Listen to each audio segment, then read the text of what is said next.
Amén. Mateo capítulo 4, versículo 2. Cuando Jesús oyó que Juan estaba ¿qué? Preso, volvió a Galilea. Cuando oyó que Juan estaba preso, enseguida el Señor fue a cumplir una profecía. Volvió a Galilea y dejando a Nazaret, que fue la región que lo recibió para criarse, no donde nació, y de ahí los judíos se confundieron. Nació en Betlehem o Belén, se fue a Nazaret y luego a Galilea, así que no sabían exactamente dónde habían nacido los judíos acerca de Jesús. Dejando a Nazaret, vino, y miren lo que dice, no dice que pasó de largo, dice, y habitó, ¿en dónde? En Cafarnaúm, o sea, la villa de Nahum, Cafarnaúm, la villa de Nahum, ciudad marítima, ciudad costera, en la región de Zabulón y de Neftalí, que tenía toda una historia en Israel, pero para nada buena, no tenía buena fama esa región. Así que dice, para que se cumpliese lo dicho por el profeta Isaías cuando dijo, tierra de Zabulón y tierra de Neftalí, camino del mar, al otro lado del Jordán, Galilea de los... Cuando usted escucha esa frase para un judío, Galilea de los gentiles, era porque en esa región había más sirofenicios que en otra parte del mundo. Había mucha gente que había venido desde Grecia y aún gente del Imperio Romano habitando en esos lugares, a sus alrededores. De hecho, la mujer que vino, la sirofenicia, venía desde cerca de esa región, así que se le llamaba Galilea de los gentiles. Pero luego dice algo, el pueblo asentado en tinieblas. ¿Qué era lo que abundaba en la región de Galilea en ese tiempo? Una vez uno de los judíos dijo, de Nazaret puede salir algo bueno, de esa región no son todos estos galileos. Escuchen lo que dice, tierra de Zabulón, ¿verdad? Dice, y a los asentados en región de sombra, ¿verdad? El pueblo asentado en tinieblas vio gran luz. Y a los asentados en región de sombra de muerte, luz, les ¿qué? Les resplandeció. Desde entonces, ahí fue donde empezó el ministerio, comenzó Jesús a predicar y a decir, el mensaje era uno, ¿verdad? Arrepentíos, porque el reino de los cielos se ha acercado. El mensaje era sencillo, arrepentíos, porque el reino de los cielos se ha acercado. Andando Jesús junto al mar de Galilea, a sus orillas, vio a dos hermanos, Simón, llamado como Pedro, y Andrés su hermano, que echaban la red en el mar, porque eran ¿qué? Pescadores. Entonces, mucho cuidado con estos dos primeros. Cuando el Señor pasó por allí, estaban ejecutando una acción, ya estaban pescando. Quiero que vean los detalles del texto, estaban ya echando redes. Vamos a observar que la pesca tiene su desarrollo, tiene su historia, tiene su manera de practicarse, que es lo primero que va a aprender un pescador. ¿Cómo sabe uno que un pescador tiene tiempo y experiencia? ¿Cómo sabe que alguien está comenzando a pescar? El mismo texto nos va a decir, Jesús vio a dos hermanos, Simón llamado Pedro y Andrés su hermano, que echaban la red en el mar, porque eran pescadores. Y les dijo, venid en pos de mí, y os haré pescadores de qué? De hombres. Ellos entonces, dejando al instante las redes, le siguieron. No se confíe mucho en el relato de Mateo porque no fue enseguida que pasó eso. Vamos a ver el segundo relato. Le siguieron. Pasando de allí, vio otros dos hermanos en la barca. ¿Con quién? Perdón, vio otros dos hermanos, Jacobo, hijo de Zebedeo, y a Juan su, ambos hijos de qué? De Zebedeo, en la barca con Zebedeo, su padre. ¿Qué hacían estos dos? Jacobo con su hermano y Juan. ¿Estaban echando la red en el mar? No. Estos eran más novatos, aunque pertenecían a la misma región, es decir, en una región de pescadores. Ellos se ponen por grupos, si tienen un sector donde pescan. Cuando Jesús sigue avanzando, ahora encontró no dentro del agua, sino estaban fuera y estaban haciendo un trabajo. estaban remendando redes, remendaban sus redes, y los llamó. Unos estaban pescando y otros estaban remendando. A ambos grupos los llamó. Y ellos, dejándolo al instante la barca y a su padre, ¿qué hicieron? Le siguieron.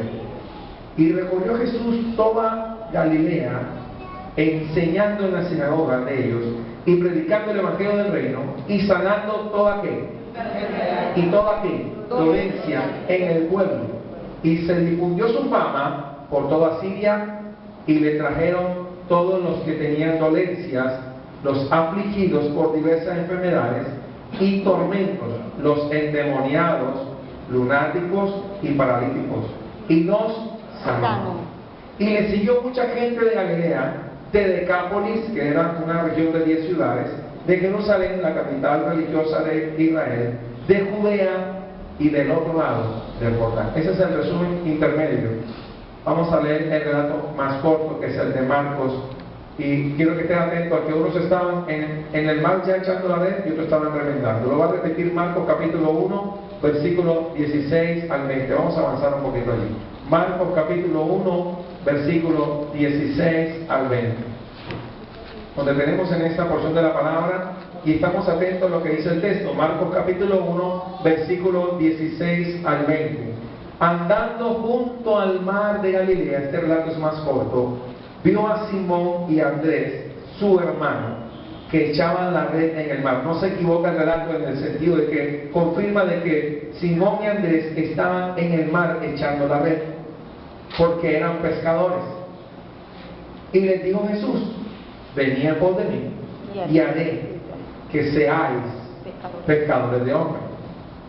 Y dejándolo luego sus redes, y la clave son las redes, le siguieron. Pasando ahí un poco más adelante, un poquito en esa región, un poco más adelante, vio a Jacobo. Este es otro grupo separado del de Simón. Vio a Jacobo, hijo de Zebedeo, y a Juan su hermano, también ellos en la barca. ¿Qué hacían? Remendaban las redes. Y luego los llamó, y dejando a su padre Zebedeo en la barca con los, tenía Marcos un detalle, ¿qué tenía Zebedeo aparte de esos dos hijos? Jornaleros. El término jornalero es alguien que recibe un salario por una jornada, o sea que eran varios pescadores. Le siguieron. Cuando uno estudia los evangelios tiene que enfocarse en que hay varios relatos de la misma historia. Si nos quedamos con esos dos relatos, hay un vacío de varias cosas que sucedieron en los lazos que dicen los textos. Por eso el Espíritu Santo permitió que fueran 4 los que escribieron los 4 evangelios, no 1, ni 2, ni 3. Y es importante entender que la Biblia es para escudriñarla. Yo puedo leerla como pasatiempo, sí, puede ser. Yo puedo estudiar la Biblia, yo puedo investigar la palabra, yo puedo alimentarme de ella. Cuando el texto simplemente es letra negra, no hace nada en efecto en mi vida. Eso sí es letra muerta. Cuando yo no estoy dispuesto a hacer lo que dice la palabra, solamente ser un oidor, pero no un hacedor, la escritura no va a hacer el efecto que requiere en mi vida. Pero cuando uno lee el Evangelio de Lucas, se encuentran unos detalles, hermanos, que nos llaman la atención, y comenzamos a meditar en cómo estaban ellos cuando Jesús los encontró. Ahora vamos a leer el relato más largo que nos va a definir toda la historia. Y se encuentra en Lucas capítulo 5. Vamos a ver el relato completo de la historia y por qué Jesús llega allí, y qué sucede antes y qué sucede después.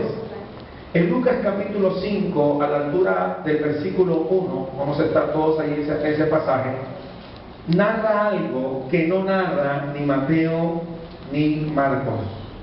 Y quiero que estemos atentos, porque la enseñanza esta mañana se llama remendando redes. Amén. Amén. Remendando redes. No importa si esta mañana hay pescadores jóvenes o veteranos, tendrás que pescar.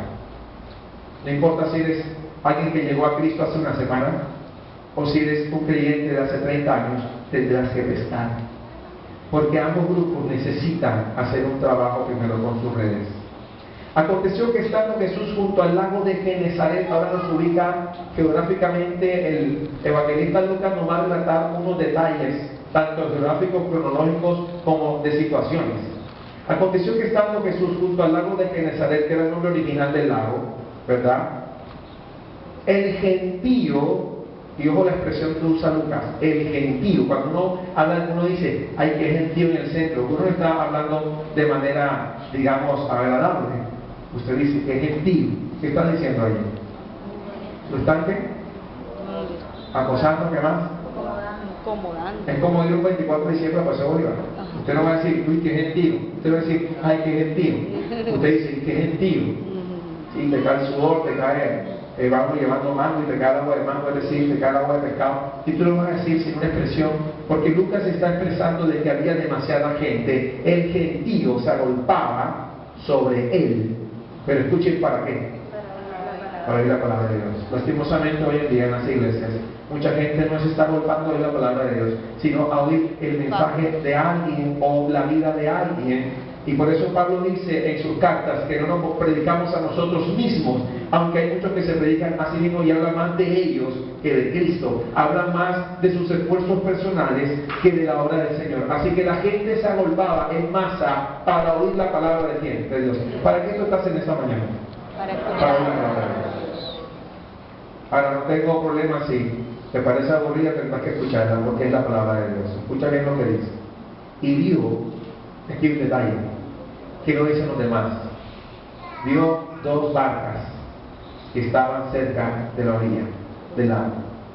¿Qué vio? Dos barcas. Y mencionan que estaban cerca de la orilla del lago. Posición geográfica, ubicación, cerca de. Y los pescadores, habiendo descendido, es decir, está explicando Lucas que la jornada se termina, habiendo descendido de ellas, lavaban sus. Eso lo dicen nosotros los evangelistas, no nada. Lucas fue más lejos que ellos porque él estuvo investigando qué es lo que realmente sucedió en ese lago, en el lago de Genesaret, qué sucedió en ese lugar exactamente. Miren lo que dice la palabra. Dice, ellos lavaban, dice, descendiendo de ellas, lavaban sus redes. Y entrando en una de aquellas barcas, ¿la cual era de quién? De Simón. Le rogó que la apartase de tierra un poco. Escuchen lo que dice. Esto no lo dice ninguno de los otros dos evangelistas. Usted puede ver en los paréntesis los dos textos paralelos y no encontramos esta narración por ningún lado. ¿Cierto que no la encuentran? Porque Lucas fue un investigador del texto. Lucas fue un investigador de la historia de Jesús. No se conformó solamente con lo que le decían. Él buscaba, al estilo de un periodista, él buscaba la esencia, el tiempo cronológico, las situaciones, el por qué, el para qué, por qué la discusión o la conversación. Así que hizo algo Jesús, aquí dice algo que no dice ni en Mateo ni en Marcos, dice lo siguiente: y entrando en una de aquellas barcas, que eran dos, la cual era de Simón, le rogó que la apartase de tierra, ¿qué? Un poco. Y sentándose, mire lo que hacía Jesús, enseñaba desde la barca, ¿a qué?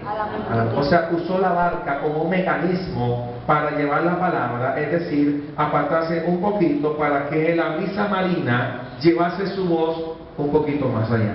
Así que era mucha gente, no existía este equipo de amplificación. O sea que Jesucristo se llamaba menos así, sino usaba un medio para darle fuerza a su voz. Cuando uno está de espalda al mar, la brisa marina lleva la voz hacia ustedes. Un recurso, porque no había equipo electrónico, no había electricidad en ese tiempo. Así que Jesús, cuando predicaba, lo que podíamos oír era eso. Si estaban muy lejos, podíamos. ¿En atrás escucha? Estaba yo a 1 kilómetro de distancia, a 2 kilómetros de distancia. ¿Te lo escucho? No.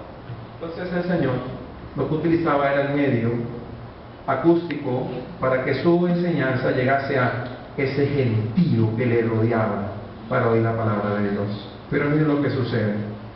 Él se enseñaba desde la barca a la multitud. Cuando terminó de hablar, Jesús iba a hacer algo. Sí fue a predicar el mensaje, pero está buscando hombres, está buscando discípulos. Sí predicó el mensaje como esta mañana, pero el Espíritu Santo hoy está buscando pescadores. Cuando terminó de hablar, dijo al experto Simón, al que estaba dentro del mar, cuando él pasó y lo miró, estaba dentro del mar, mientras que los otros dos jóvenes estaban remendando redes. Ya Simón y su hermano Andrés ya estaban dentro del agua. Hay que identificar el grupo de pescadores. Unos estaban remendando redes con su padre y otra compañía o grupo de pescadores estaba con Simón.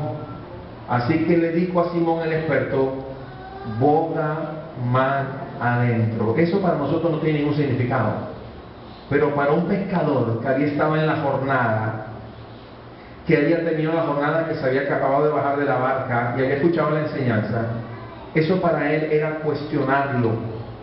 Era decir, tu esfuerzo humano aquí tiene problemas, porque Jesús sabía que no había podido pescar, había estado esforzándose. Muchas personas no esperan que Dios opere en el Espíritu Santo y queremos forzar a Dios a que haga cosas que Él no desea hacer. Muchas personas aún caen en el gran error de herir el crecimiento agresivo, tanto que ellos ven a la iglesia como una demanda comercial que exige empujar para que la iglesia crezca, cuando es Cristo el que te dice esta mañana: boga mar adentro. Así que para un Pedro como nosotros decir: Señor, espera, hay un problema, ¿me vas a pedir que otra vez vuelva al mar? Sí. Mira bien, boga mar adentro y echad vuestras redes. ¿Para qué? Para pescar. Parece una contradicción. Si ya echamos las redes para pescar y no pescamos nada. Bueno, pero el problema es que lo hiciste en tus fuerzas y en tus métodos humanos. Entonces ahora hay un problema. Yo te voy a enseñar cómo se hace. Respondiendo Simón con mucho amor. Escuche, porque este hombre era introspectivo, no era de pocas pulgas, no tenía tanta paciencia. Así que, ¿qué es lo que dice? Respondiendo Simón con todo respeto, le dijo, ¿cómo le dijo primero? Maestro, porque había escuchado la enseñanza, todavía no era cristiano, todavía no era un discípulo, todavía no era creyente, era el Pedro totalmente crudo, totalmente inconverso, en el sentido de que aún no seguía a Cristo, y le llamó maestro. Toda la noche. ¿Sabe la paciencia que tuvo Pedro para decir este diálogo? Toda la noche. Muchos de ustedes podrán decir, desde hace 10 años lo estoy intentando. Muchos me pueden decir, llevo 5 años. Y le dijo Pedro, toda la noche hemos estado trabajando y nada, ojo el verbo que usa, trabajando y nada hemos pescado. Hasta allí está diciendo la verdad, porque en sus fuerzas, en sus métodos humanos, no le han logrado absolutamente nada. Amén. Lo extraño es que muchos hoy en día con sus métodos están logrando algo, pero no es la obra de Dios, es su propia obra. Qué contradicción. Pero no logró nada con sus métodos. Muchos hoy en día con sus métodos adquieren feligreses más no creyentes, o sea, adquieren número de personas, pero no personas arrepentidas ni nacidas de nuevo. Amén. Hay que seguir diciendo amén, no para. Escuche bien lo que dice el texto. Medite bien en la mente, me van a decir. Piense bien lo que le estoy diciendo. Toda la noche hemos estado trabajando y nada hemos pescado. Mas en tu palabra, ¿qué vas a hacer? ¿Qué es lo que convence a las personas? ¿Qué es lo que trae convicción de pecado, justicia y juicio? Se llama el Espíritu Santo, pero es la palabra de Dios la que es predicada a través de nosotros, la que va a convencer a las personas. Mas no dice en tu nombre, ojo, porque Lucas es específico, no dice en tu nombre, usa el término en tu palabra. Jesús todavía no había enseñado a los discípulos el valor de su nombre. Simplemente Pedro dijo, mas en tu palabra echaré la red. Y habiéndolo hecho, ¿qué sucedió al hacer las cosas a la manera del Señor? ¿Qué dice el texto? Encerraron gran cantidad de peces. Escuchen lo que dice, porque esto no lo van a dar ninguno de los otros evangelistas. Y su red se rompía. Un detalle. Pudo ser que la red no estaba bien acondicionada o el peso la empezó a dañar. Pero por algo los pescadores regularmente remendaban sus redes. Hoy es una mañana para remendar redes. Hoy es una mañana donde Dios va a mostrarte que muchas veces te has deteriorado y puede ser que aún cuando tires la red a pescar almas, esa red puede pasar dos cosas. Puede ser que si está deteriorada y no la reparaste, como los hijos de Zebedeo hacían, remendaban las redes, era un oficio de tierra. En tierra ya no hay peces, no hay agua. Puede ser más fácil manipular la red y mirar los errores que tengan defectos, y puedo ir remendando mientras aquellos estaban toda la noche pescando. Esto está remendando. La diferencia está en que aquellos estaban esforzándose y no lograban nada.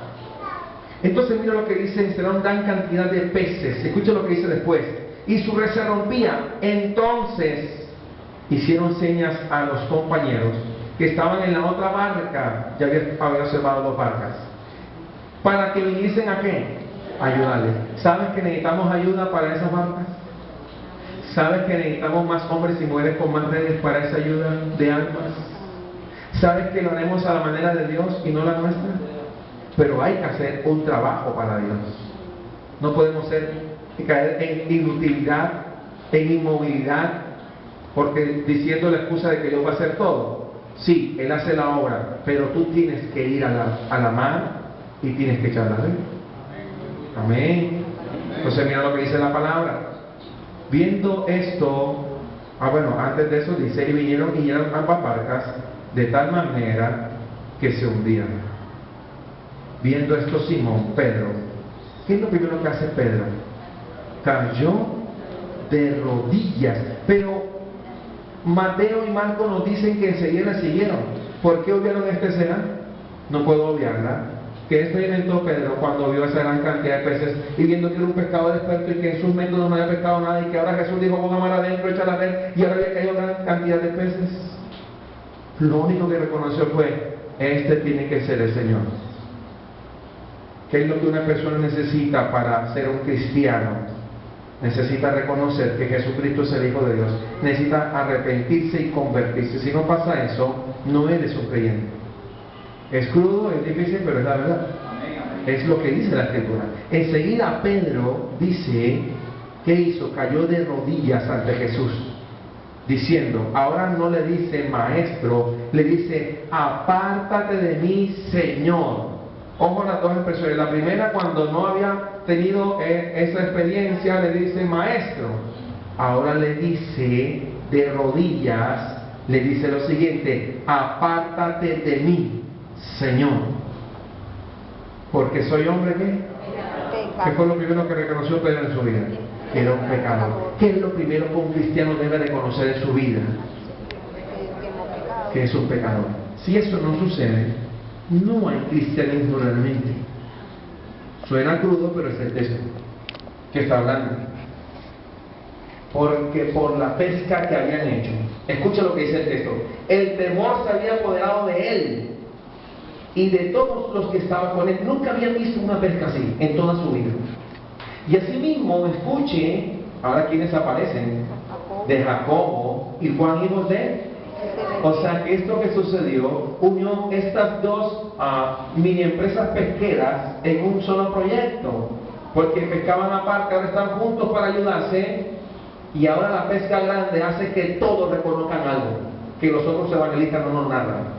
También estaban allí estos hombres, los hijos de Zebedeo, Jacobo y Juan, que eran compañeros de Simón, pero Jesús dijo a Simón, se dirigió a él, escucha lo que dice: no temas, desde ahora serás ¿qué? Pescador de hombres. Los otros evangelistas muestran los grupos por separado, un poco más adelante, dice un poco más adelante, y este pasaje nos muestra unidos en un solo proyecto de que esa red, para un pescador, una red de ese tamaño llena de peces era muy valiosa. Un pescador, para eso los peces no querían que uno solo de ellos se rompiera o se fuera por un agujero de la red. Querían hacerlo juntos, pero desde entonces no trabajan de esa manera. Así que Jesús le dice algo a Simón: no temas, desde ahora serás pescador de hombres. Y cuando trajeron a tierra la barca, dejándolo todo, ¿qué? Le siguieron. Si no leímos esa narración, pensábamos que en las otras, que había que dejar. Si dijo que los llamó y se fueron y ya con él, no, espérate. Esa gran cantidad de peces, ¿a quién les quedó? Los compañeros de Simón y a Zebedeo con sus jornaleros. Entonces, dejándolo todo, le siguieron. Si vieron que la Biblia misma se va explicando y va ampliando las historias, y que en esta mañana Cristo desea que comencemos a remendar nuestras redes, porque todos fuimos llamados a hacer obra evangelística. Aún el pastor Timoteo, Pablo le dice: haz obra de evangelista. Amén. En esta mañana el Señor desea que hagamos nuestro trabajo. No todos por la mía, pero muchos podemos ayudar, desde el que hace el tratado, desde el diseñador del tratado, desde el que tiene el don para manejar el computador y poder hacer gráficos, hasta el que es capaz de ir a la calle y entregar el tratado, o el que es ayudante cuando armamos los equipos en la terraza, porque cuando usted llega a la campaña y está todo listo, los equipos, las sillas, y esa gente usted no la ve en el púlpito cuando está predicando en la noche. Así que cada uno hace un trabajo. ¿Cuál vas a ocupar tú? Porque aquí depende todo. Todos fuimos llamados a ser pescadores de hombres, independientemente de que seamos pastores, independientemente de que seamos misioneros o evangelistas o maestros, cualquiera sea su ministerio, todos fuimos llamados a echar la red. Amén. Sin excusa, nadie puede quedar por fuera de esa labor de hacer pescadores de hombres. Amén. Amén. Romanos capítulo 10, versículos 8 al 15. Romanos 10, 8 al 15. Vamos a entender entonces cómo es ese trabajo y por qué es necesario hacerlo. Romanos 10, 8 al 15, remendando redes esta mañana. Algunos tendrán que desempolvarla. Hace rato no la usas. Otros simplemente tienen que remendar. Otros tendrán que perfeccionar. Y así, pero la gloria se la va a llevar a Cristo. Amén. Porque esa gran cantidad de peces no fue recogida por Pedro, ni por Andrés, ni por Jacobo, ni por Juan. Esa gran cantidad de peces fue recogida por el Señor en una obra milagrosa, que el Evangelio de Lucas en el título le coloca una pesca milagrosa, pero no aparece en el registro de Mateo ni de Marcos, solo aparece un resumen corto. Pero Pablo, en el capítulo 10 de Romanos, en el versículo 8 dice lo siguiente: el Espíritu Santo a través de este hombre dice, ¿más qué dice? Cerca de ti está La palabra. en tu boca Y en tu corazón. y en tu corazón. Esta es la palabra de fe que predicamos. ¿A qué se refiere el apóstol Pablo cuando dice cerca de ti está la palabra? ¿Cómo es posible que el mensaje vaya en un bus de la cabina encerrado en la boca tuya? O el mensaje está en el centro, estás al lado de alguien y está encerrado en ti la capacidad de que un alma se salve, porque el Señor es el que va a hacer la obra. Pero si tú tienes la boca cerrada, no va a pasar nada. Va a decir hola, hola, yo. Cerca de ti está la palabra, en tu boca y en qué, tu corazón. Y mira lo que dice la palabra. Esta es qué, la palabra que qué, De que fe. predicamos. Escuchen, de fe que predicamos.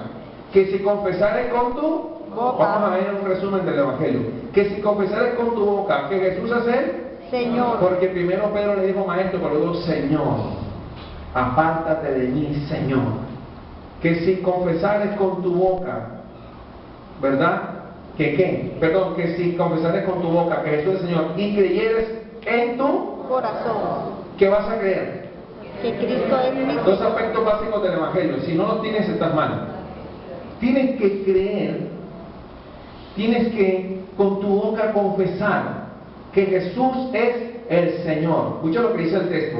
Si confiesas con tu boca que Jesús es el Señor y crees en tu corazón que Dios le levantó a los muertos. Pero hoy en día tenemos un cristianismo extraño que no predica todas las cosas, sino que dice todo está chévere, todo es bien. No, eso no es el Evangelio. Eso puede ser positivismo norteamericano, pero no es el Evangelio. El Evangelio es que tú debes confesar con tu boca que Jesús es el Señor y también tienes que creer en tu corazón que Dios le levantó a los muertos, serás salvo. Vamos a examinarnos esta mañana como pescadores de hombres. Pedro logró, cuando él se postra delante del Señor, él empieza ahí entonces a reconocer que en sus fuerzas no podía lograr nada. Pero Cristo le enseñó que basado en su palabra podía hacer la obra. Ahora, ya el mandamiento fue dado. ¿Por qué te detienes?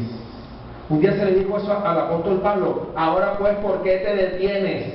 levántate y bautízate. ¿Por qué te detienes ahora? Es el momento de tomar esa decisión. Levántate. Se le dijo a Pablo un día y bautízate. Le dijo un discípulo llamado Ananías.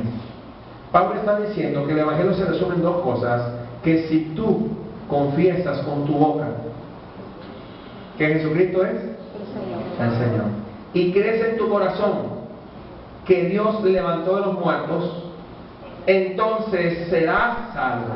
Porque con el corazón se cree ¿para qué? Para justicia. Pero con la boca se confiesa Para salvación. dos cosas: justicia y salvación. Justicia y salvación. Si no hablas de Cristo, nadie va a ser salvo. Si no crees en tu corazón en justicia de Dios y no confiesas en tu boca la salvación de Dios, ¿cómo dices entonces que eres un creyente en Cristo? Que necesita pronunciar ese mensaje de salvación. Entonces yo creo que es tiempo esta mañana de revelar la iglesia. Pero no se detiene, el apóstol Pablo sigue diciendo lo siguiente. Dice, porque con el corazón se cree para justicia, pero con la boca se confiesa para salvación. Pues la Escritura dice, todo aquel que en él creyere, ¿no será qué? Avergonzado. Porque no hay diferencia entre judío y griego. Yo le voy a llevar a este punto: judío o chileno, o paraguayo, o ecuatoriano, o colombiano, o venezolano. No hay diferencia. Pues el mismo que es Señor de todos es rico para con todos los que le invocan. Porque todo aquel que invoca el nombre del Señor será. Pero hay un problema para que suceda eso. Para que alguien pueda invocar el nombre del Señor, viene un orden ahora. El apóstol Pablo empieza a desglosar. Desde el versículo 14 empieza a hablar de por qué, cómo, cuándo. ¿Cómo pues invocarán a aquel en el cual no han creído? ¿Cómo alguien va a invocar a un Dios que aún no ha creído? ¿Cómo alguien puede hacer eso? Necesita que tú y yo remendemos las redes esta mañana y llevemos esa palabra a ellos. 1, 2, 3, 4, no importa. 5, no importa. Tienes que llevar el mensaje. No para codiciar ni para comercializar, sino para que esas vidas sean salvadas. Escucha lo que dice el texto. ¿Cómo pues invocarán a aquel en el cual no han creído? Luego dice, ¿y cómo creerán en aquel de que no han? O sea que debo hablar de Cristo. Dígale que está al lado, debo hablar de Cristo. Debo predicar el Evangelio, dígale. Debo hacerlo. Debemos hacerlo, todos. No hay nadie en esta sala que pueda eximirse de esta función, de llevar y echar las redes. Escucha lo que dice el pasaje. Luego dice, ¿y cómo dirán sin haber quien les predique? Hasta ahí no llega todo. Luego dice, ¿y cómo predicarán si no fueren enviados? ¿Quién dio la orden inicial para predicar el Evangelio? Jesús de Nazaret. Le dijo a las mujeres y decir a los discípulos. Cuando el Señor, ellas llegaron a la tumba, ya no estaba, así que los ángeles le dan la razón del Señor. Él dijo que iba a ir delante de ustedes a Galilea, allá lo verán. Esa primera buena nueva, primero no fue creída porque no, dice que estaban llenos de temor y de dudas, de confusión. Después de eso tuvo que aparecerse en persona para que le creyeran. Pero desde ese tiempo hasta ahora, Jesús fue el que inició el Evangelio, no fueron los hombres. Por eso estoy en contra de que coloquemos rótulos humanos en el Evangelio. Yo no quiero que ustedes con los años sean joelitas. No, quiero que sigan siendo de Cristo. Porque cuando yo muera, mi nombre puede ser olvidado, pero que el nombre de Cristo no sea olvidado. Y lastimosamente muchas iglesias están basadas en nombre de hombres. Aquí no es el caso. Esta congregación se llama Ven Señor Jesús. Yo no aparezco por ahí. Porque no es necesario. ¿Saben por qué? Porque quien fue al Calvario por ti fue Él, no yo. Porque yo tengo un tiempo determinado en la tierra para vivir. Ahora, no crean que porque tengo 38 años, voy a tener más tiempo de ministerio. Y si mueres 2 años, eso es lo que a veces no meditamos. Alguien tiene que seguir el trabajo de echar las redes y hacerlo bien, no con métodos humanos, sino a la manera de Cristo. Pero lo primero que te dice esta mañana es: voy a amar adentro. ¿Quieres hacerlo? Voy a amar adentro. Señor, pero me parece ridículo lo que me está diciendo. Voy a amar adentro. hazlo a mi manera. Podríamos pasar la mañana hablando de boga mar adentro, pero no me quiero enfocar en eso porque sería otro tema de la intimidad y la comunión con Dios. Pero eso debe moverte a que lleves el mensaje a otros. Pero enfoquémonos en lo que dice después. Como está escrito, porque ya fue escrito. Cuán hermosos son los pies de los que anuncian la paz, de los que anuncian buenas. Bueno, algo extraño en esta mañana vamos a hacer. Mírese los pies, los dos pies. Algunos tienen zapatos, otros tienen sandalias. Algunos se le ven los dedos, otros no se le ven. Esos pies, antes de conocer a Cristo, caminaban hacia el desenfreno del pecado. En mi caso, mis pies iban a los templetes de carnavales. Mis pies iban a los carnavales. Estos pies se volaron paledillas de campamentos para ir a carnavales. Y hoy en día estos pies, ustedes ven aquí, tengo guanetes por cierto. Cuando camino, ahora, lo hago para anunciar buenas nuevas de salvación. ¿Qué debe hacer uno? Si tiene dos pies ahí y lo puede utilizar, salga y lleve las buenas nuevas de salvación. Cuán hermosos son los pies de los que anuncian la paz, de los que anuncian buenas nuevas. Qué hermoso, ¿verdad? Pero esos mismos pies que antes corrían a derramar sangre o a hacer mentira o maldad, ahora Cristo ha hecho que estos pies vayan a llevar salvación. Pero no basta con que yo lo haga. Tus pies también deben ir a hacer la obra. Amén, amén, amén. Barranquilla, o Malambo, o Soledad, o Santa Marta, o los Santanderes, por allá que yo ir, vamos a orar. Orar, no sabemos. Lugares de Colombia, Medellín, todo eso. Pero, ¿dónde, Señor, ayúdame? Pero alguien tiene que tirar la red. Porque los peces no dicen, espérate, no te vamos a entrar en la red. No, que tirar la red. Los peces no habían entrado en la red de Pedro. El Señor le enseñó que en su palabra echara la red. En su palabra. ¿Qué es lo que va a hacer el efecto? Es su palabra. Dice en Isaías, así es mi palabra que no regresa a mí vacía, sino que hace lo que Él quiere que la palabra haga. Amén. Pero hay una realidad que está en el versículo 16. Mas no todos obedecieron, ¿qué dice? Al Evangelio. Esa parte esa parte a mí no me corresponde. Dios sabe quién sí, quién no. Entonces, yo a toda persona tengo que echarle la red. Porque usted no puede decir en el Paseo Bolívar, voy a predicar, tú no vas a oír.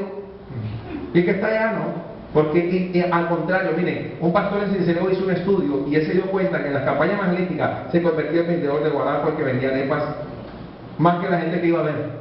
Se convertía, hubo un milagro una vez de uno de los vendedores de guarapo, en una campaña se sanó y pasó diciendo, mira, me sané, estaba yo ahí vendiendo guarapo. No sabes a quién el mensaje le va a llegar. Y ese fue el gran fracaso del hipercalvinismo, que trató de definir la salvación en las personas y no se puede. Tú no puedes medir el efecto de la palabra. Inclusive a veces estás predicando en la calle y crees que la gente no te está escuchando y te está escuchando. Amén, amén, amén. Entonces ya no depende de ti ni de mí, depende del Espíritu Santo, depende de Cristo, a quien haya determinado para la salvación. Pero dice 16, mas no todos obedecieron al Evangelio, pues Isaías dice, Señor, ¿quién ha creído a nuestro anuncio? Así que yo quiero que usted escuche lo que dice el siguiente pasaje, el 17. Así que la fe es Por el oír. y el oír Por la palabra. siempre estará en los procesos la palabra de Dios. Usted no puede evangelizar sin la palabra de Dios. De hecho, eso no es el Evangelio. Si usted predica sin la palabra de Dios, no es el Evangelio de Dios. Será su propio Evangelio, pero no es de Dios. Necesitamos estar llenos de la palabra de Dios para echar la red. Pero antes hay que abogar más adentro. Amén. ¿Cuántos se están gozando con este mensaje? ¿Cuántos van a remendar sus redes? Porque cuando hay que remendarlas, hay que recordar. ¿Hace cuánto no haces obra de evangelista? ¿Hace cuánto Dios a través de ti no ha hecho eso hermoso de escuchar a alguien que diga, hermano, sabes, a través de lo que tú dijiste, Dios abrí mi corazón y recibí al Señor? ¿Sabes? Dios tiene en esta mañana algo especial para los que sean capaces de creer que son pescadores de hombres. No importa si eres hombre o mujer, fuiste llamado o llamada a ser pescador de hombres. Y todo Jesucristo lo condensa en dos pasajes más. Marcos 16, 14 al 18, por favor. Marcos 16, 14 al 18. Vamos a estar en ese pasaje. Marcos 16. Marcos 16. El último capítulo del Evangelio de Marcos, capítulo 16, versículo 14 hasta el 18. Ténganlo allí, vamos a esperarnos unos a otros para poder leerlo en grupo. Amén. ¿Ya lo tenemos? Amén. Finalmente, porque antes de eso Jesús había aparecido a otros, empezó a aparecer después de la resurrección, pero dice, finalmente se apareció a los 11 mismos. El detalle es específico porque ya Lucas investiga que falta uno, que es el que se suicida. Se apareció a los 11 mismos, estando ellos sentados a la mesa, y les reprochó su incredulidad, después de 3 años de andar con él, y dureza de corazón, porque no habían creído, escuchen, a los que le habían visto resucitado. No habían creído los relatos, no habían creído la historia que están contando. Dicen, no, eso tiene que ser cuento, porque ¿cómo así? Que resucitó. No habían creído los que habían en la avanzada, primero las mujeres y así, y otros, los mismos hombres que fueron al camino de Maús, fueron los discípulos y no le creyeron. No habían creído a los que le habían visto resucitado. Y les dijo, ¿y por dónde? Por todo el mundo. Por todo el mundo. Y predicar ¿qué? El Evangelio a toda ¿qué? Criatura. El que creyere y fuere bautizado será salvo, mas el que no creyere será condenado. Y estas señales seguirán a los que creen en mi nombre: echarán fuera demonios, hablarán nuevas lenguas, tomarán en las manos serpientes, y si vienen cosas mortíferas no les hará daño. Sobre los enfermos pondrán sus manos y sanarán. Todos esos elementos son parte del Evangelio de Cristo y son actuales. Todavía el Señor sigue haciendo esa obra, pero no confundamos la manipulación con la verdadera obra de Cristo. Son dos cosas diferentes. Muchos hoy en día están manipulando, mientras que las señales genuinas, verdaderas de Dios son escasas. Si yo no hubiese conocido a los pastores de Córdoba, que nos reafirmaron que esto es real y que ellos lo experimentaron en esa región, ellos pudieron experimentar esto directamente. El hermano del pastor Diego Landero, mientras se evangelizaba una tribu, fue picado por una serpiente, impresionante, y no murió. En otro lugar que fueron, en una aldea, una bruja de esa región le dio un bebedizo de veneno a uno de los predicadores que pidió agua. En el agua se la mezcló con un componente venenoso. Así que el hermano, confiado en el Señor, iba predicando el Evangelio, oró y se tomó el agua y siguió predicando. Y la mujer esperó 3 días para confesarle. Al tercer día le dijo, tú tienes que decir el nombre de Dios verdaderamente, porque yo tenía un veneno en el vaso. ¿Por qué no moriste? Y él le recordó esta palabra. Está escrito que si viéramos cosas mortíferas no nos harán daño. Si yo no hubiera conocido esto, hermanos, pensaría que lo que algunos dicen en internet es real, cuando esto es real. Ya hay gente que lo experimentó, es real. Las señales tienen que seguir. Amén. Pero a la manera de Dios, y no esforzándome yo como hombre a que suceda. Porque si no, la voluntad de Dios no lo hace. Así es. Porque tenemos hoy en día hombres ordenando a Dios y no Dios ordenando a los hombres. Esa es la diferencia. En ese punto somos equilibrados. Si Dios va a hacer la obra, la hace a su manera. Pero no puedo yo tomar a Dios por el cuello y decirle, hazlo. No. Haz tu voluntad, Señor. Y hemos visto sanidades. Y también hemos visto lo contrario, que no pasa nada. Eso le corresponde a Dios, no a nosotros. Amén. Amén. Ya no depende de nosotros. Depende del Señor, pero sí debo creer que esto es real. ¿Por qué no pasa mucho de menudo hoy en día? Porque la iglesia no está enfocada en lo que debe estar enfocada. Porque la iglesia ya no está echando la red. Porque no ha remendado sus redes, sino que está pendiente de otros asuntos inferiores, que para ellos son superiores, pero que la verdadera obra es ir por todo el mundo. ¿Cuánto lo creen? Amén.